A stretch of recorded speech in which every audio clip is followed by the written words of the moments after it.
제가 알고 있는 것, 경험했던 것에 대해서는 이야기를 하고, 제가 모르면 모른다고 말씀드리겠습니다. 솔직하게.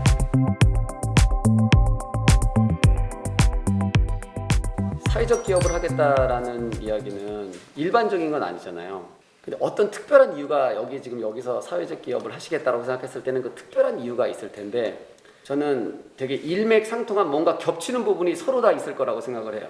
여러 가지 각자의 뭐 비즈니스 아이템이라든가 뭐 이런 생각을 왜 하게 됐는지에 대해서 각자 가지고 있는 사연이 있을 테지만, 그 각자 가지고 있는 사연을 들어보면 저는 뭔가 통하거나 비슷하거나 뭔가 이렇게 겹치는 부분이 분명히 있다라고 생각이 들거든요. 그래서 그런 부분에 대해서도 좀 나눴으면 좋겠는데, 많은 사람들이 얘기하는 대로 진짜 신이 존재하고 있다면 왜 이 세상은 이렇게 불공평할까라는 생각을 하게 됐었어요. 어느 한쪽에서는 너무나 많은 사람들이 너무나 많이 먹어서 비만으로 죽어나가고, 어느 한쪽에서는 너무나 굶주려서 죽어나가는 이런 상황. 악한 사람들이 더 잘 살고 정직한 사람들이 더 힘든 상황 속에 놓이는 이런 상황, 뭔가 공평하지 않는 것 같은 그런 상황들을 보면서, 만약에 신이 존재한다면 이 세상이 공평해야 될 텐데 이 세상이 공평하지 않는 걸 보니까 신이 존재하지 않겠다라는 생각을 한 적이 있었어요. 막연하게 왜 세상은 이렇게 불공평하지? 왜 세상은 이렇지? 라는 그런 생각을 계속 한 적이 있었는데, 그때 제가 이제 그런 생각을 막 가지고 있고 왜 이렇게 세상은 불공평할까라는 생각을 갖고 있을 때, 신이 있다고 존재하는 사람들이 하루에 100원만 내면 이 세상의 모든 불공평이 사라진다라는 얘기를 제가 딱 듣고 나서, 신이 불공평한 것이 아니라 내가 충분히 나에게 있는 것들을 나누지 않았기 때문에 이 세상이 불공평이었을 수 있겠다라는 생각을 그때 처음으로 하게 됐어요. 그래서 내가 이 세상에서 해야 될 일이 뭐가 있을까라는 생각을 그때 처음으로 이제 한번 하게 됐고, 결정적으로 제가 이거를 하게 된 이유는 이거였어요. 저는 축구 선수가 어렸을 때 꿈이었어요. 그래서 어렸을 때 어땠냐면, 솔직히 얘기하면 저는 성공하고 싶었어요. 국가대표 되고 싶었고, 돈 벌고 싶었고, 남들한테 인정받고 싶었고, 칭찬받고 싶었어요. 그리고 성공했다라는 얘기를 듣고 싶었어요. 그리고 꿈도 이루고 싶었고. 왜 그랬냐면, 그렇게 하면, 그래서 내가 원하는 것을 갖고 소유하고 이루면 행복할 것 같았어요. 진짜 행복하겠다. 국가대표가 되면 진짜 행복하겠다. 축구선수가 돼서 유럽에 진출해서 내 꿈을 이루면 진짜 행복하겠다. 내가 성공해서 돈을 벌면 진짜 기분 좋고 행복하겠다. 그게 이제 제가 어렵고 힘들 때 그래도 막 견뎌내려는 힘이 됐었어요. 성공하면, 내가 원하는 걸 가지면 행복하겠다. 그래서 진짜 열심히 노력했고, 시간이 흘러서 저는 국가대표가 됐고, 20대 나이에 나름 돈도 많이 벌었습니다. 그리고 인기도 얻게 됐고 인정도 받게 됐고, 어떻게 보면 저는 제가 국가대표가 되고 싶었고, 축구선수가 되고 싶었고, 프로선수가 되고 싶었고, 유럽에 진출하고 싶었고, 유럽에서 성공하고 싶었어요. 그러니까 시간이 어느 정도 지나가다 보니까 결국 제가 원하는 것들을 저는 다 얻었어요. 그러면 제가 어렸을 때부터 그렇게 간절히 원했던 것을 제가 얻으면 저는 이제 행복해야 되잖아요. 그런데 제가 원하는 것을 갖고 나서 잠깐의 만족감이 있었는데, 내가 원하는 것을 가졌을 때 일시적인 만족감은 있었는데 지속적인 만족감이 없는 거예요.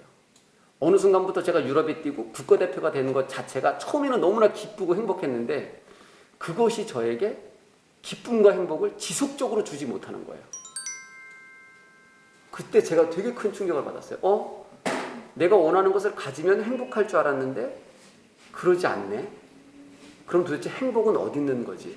라는 생각을 그때 제가 처음으로 하게 됐어요. 왜냐하면 제가 원하는 것을 갖고 나서 저는 잠깐의 만족감 뒤에 아주 깊은 허무함 같은 것을 느꼈거든요. 그래서 도대체 내 안에 이 텅 빈 마음 같은 게 도대체 뭐지? 라는 생각을 그때 되게 하게 됐고, 그때쯤에 제가 이제 읽은 책 중에서 오스카 와일드가 쓴 책이 있었는데, 인간에게는 두 가지 비극이 있다. 자신이 원하는 것을 갖지 못하는 것, 자신이 원하는 것을 갖는 것이 비극이라는 것. 제가 이 얘기를 처음에 들었을 때 되게 혼란스러웠어요. 내가 원하는 것 갖지 못하면 비극적이죠, 삶이. 그런데 또 하나 비극이 있는데, 그게 뭐냐면 내가 원하는 것을 갖는 것이 비극이라는 거예요. 제가 어렸을 때는 내가 원하는 것을 갖지 못하는 것이 비극이라는 것에 동의했었는데 원하는 것을 갖는 것이 얼마나 더 큰 비극인지를 제가 그 글을 읽으면서 바로 내 얘기를 하는 거구나 라는 생각을 하게 됐어요. 그때 당시에. 성공적인 삶을 살든 실패한 삶을 살든 비극적이라는 거예요. 그래서 우리는 두 가지를 봐요. 인생에서 열심히 삶을 살다가 실패해서 삶을 비극적으로 끝나는 사람 하나를 보고 또 하나는 뭐냐면 엄청나게 남들이 부러워할 만큼 성공적인 삶을 사는 사람, 많은 것을 다 갖고 있는 사람이 비극적인 결말을 맞게 되는 걸 봐요.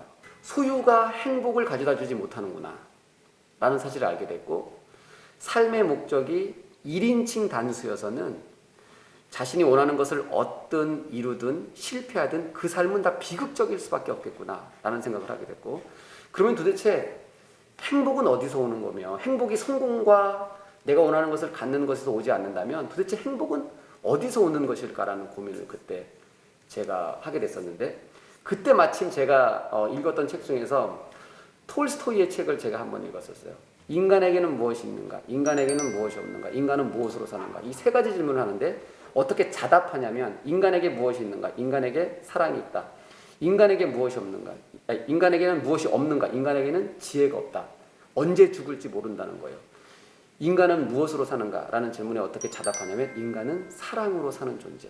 성공하면 행복할 것 같았는데 성공하고 나니까 행복이 있는 것이 아니라 그 잠깐의 만족감 뒤에 허무함이 제가 왔다고 했잖아요. 그때 제가 그 글을 읽으면서 어떤 생각이 들었냐면, 인간은 소유하고 갖고 성공하기 때문에 행복한 것이 아니라 누군가를 사랑하고 누군가로부터 사랑받을 때 비로소 행복함을 지속적으로 느낄 수 있는 존재구나 라는 생각을 하게 됐어요. 어디서 살 것인가가 아니라 어디서 죽을 것인가, 어떻게 살 것인가가 아니라 어떻게 죽을 것인가에 대한 답을 찾으면 비로소 어떻게 살 것인가에 대한 답은 자연스럽게 나오게 되는 거죠. 충분한 노력과 땀과 실패와 고통을 경험하면, 그리고 인내를 하면 어떤 분야에서든지 성공할 수 있다고 믿는 사람이에요. 제가 처음에 재단을 하려다가 차라리 재단을 바에는 그럼 우리가 비즈니스를 하자. 거기서 나오는 수익으로 우리가 누군가를 좀 도와보자. 정말 도움이 필요한 사람을 도와보자. 그래서 싹스업이라는 제가 브랜드를 만들었는데, 혹시 싹스업이라는 뜻 아세요? 그냥 뭐 싹스업 그냥 들으면 그냥 양말을 잡아 올린다 막 그런 느낌이잖아요. 근데 여러분 축구 좋아하시는지 모르겠지만, 축구에서 축구 경기를 보실 때 축구 경기를 막 뛰다가 어떤 선수가 막 파울을 하든 누가 밀든 태클하든 해서 넘어져요. 넘어지면 넘어진 선수가 보통 넘어지면서 잔디에 밀려서 양말이 이렇게 흘러내려가거나 벗겨져요. 좀 정리가 안 되거나, 왜냐면 종아리로 이렇게 넘어지니까. 넘어진 선수가 일어나기 전에 잔디에 앉아서 양말을 한번 이렇게 딱 잡아당기고 일어나요. 그게 무슨 뜻이냐면, 넘어진 선수가, 실패한 사람이, 좌절한 사람이 다시 일어나기 전에 무의식적으로 양말을 잡아당기는 행위는 마음을 다잡는 행위라고 제가 생각했어요. 그래서 누군가 실패한 사람들의 마음을 싹스업 시켜주겠다. 넘어진 사람들을 우리가 잡아서 일으켜 세워주겠다 라는 의미로 저희가 싹스업이라는 브랜드를 만들었고요. 발에 관련된 모든 것을 만드는 회사를 하는데, 처음에 제가 양말을 선택했었어요. 지금 뭐 양말도 있고 솔도 있고 푸크림도 있고. 양말을 선택한 이유도 양말을 하려고 한 게 아니었어요. 저희는 목적이 누군가를 도와보자. 그래서 이 싹스업의 처음에 저희 표어가 뭐냐면 이거예요. 상대적 풍부를 누리고 있는 사람들의 그 풍부를 정직하고 올바른 방법으로 절대적 빈곤에 처한 사람들에게로 이동시키자. 그래서 이제 싹스업이 시작됐죠. 발은 위치적으로 제일 밑에 존재하면서 가장 중요한 역할을 하면서도 가장 천대를 받아요. 지저분하다고. 심지어 저희가 양말을 벗으면 양말이라고 얘기하지 않고 양말 쪼가리라고 얘기할 정도로 양말에 대해서 되게 그러니까 어떤 의미에서 보면 양말 입장에서는 되게 열등감을 느끼는 거죠. 근데 저희가 그것을 보면서 어떤 생각을 했냐면, 우리 인간도 나보다 더 잘난 사람, 나보다 더 많이 가진 사람, 내가 아무리 많이 갖고 잘났어도 상대적인 거예요. 나보다 더 많이 가진 사람, 나보다 더 잘난 사람 앞에서는 상대적 열등감을 느끼게 되거든요. 근데 양말 입장에서 양말은 열등감을 느낄 수 있겠다라는 생각을 했어요. 그래서 우리가 어떻게 했냐면, 양말에 의미를 한번 부여해보자. 한 사람의 삶을 인터뷰해서 그 사람의 삶에서 한 가지를 꺼집어내는 거예요. 어떤 사람은 사랑, 희망, 노력, 용서, 나눔, 기쁨, 헌신, 용기. 어떤 사람하고 인터뷰를 해보면 그 사람의 삶의 가치가 하나 있어요. 그 좋은 것 하나를 가져와서 양말에 디자인을 하는 거예요. 누군가를 돕고 또 누군가로부터 도움을 받는 그런 어떤 선순환 구조를 좀 만들어 가자. 그리고 그 역할을 좀 한번 해보자. 그래서 이 사회를 좀 더 아름답게 만들어 보자. 그냥 용서가 필요한 사람한테 용서해라고 말하는 것이 아니라 10,000원 전후에 부담 없는 용서의 의미가 담긴 그 양말을 선물해 주는 거죠. 사랑이 필요한 사람한테는 사랑이 담긴 양말을 선물하고 사람의 의미가 담긴 노력이 필요한 사람한테는 노력의 의미가 담긴 양말을 선물하고 그래서 저희가 삭스 모먼트 프로젝트라고 한 사람의 삶을 인터뷰해서 그 사람의 삶의 가치를 양말에 디자인하고 그것을 선물하는 그 삭스 모먼트 프로젝트를 저희가 진행을 하고 있습니다.